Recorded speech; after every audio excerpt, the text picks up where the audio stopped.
La pratique sportive en période de canicule, elle est possible, mais il faut qu'elle soit adaptée, hein, c'est sûr. Alors, il y a un vrai risque pour la santé. En premier lieu, le risque le plus évident, c'est le risque de coup de chaleur, évidemment, hein, qui est un peu à la mode et qui est redoutable. Pour moi, on doit considérer les sportifs comme une population à risque, au même titre que les enfants et que les personnes âgées, en fait, hein. Clairement, la nature de l'activité physique, c'est un facteur de risque de faire un coup de chaleur, puisqu'en fait, l'activité musculaire en elle-même, en fait, produit de la chaleur.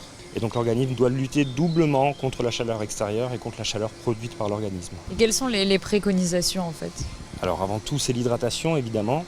Une bonne hydratation avant les séances sportives, pendant et après. Si on a une activité, une séance sportive à faire, préférez les séances en milieu ombragé, en milieu bien ventilé.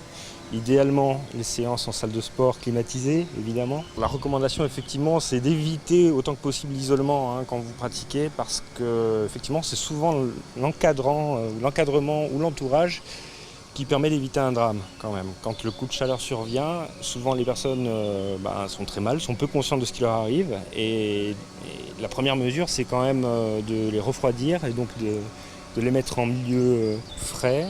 Et bien sûr appeler les secours le plus vite possible, donc le 18 ou le 112 ou le CHPG, les urgences.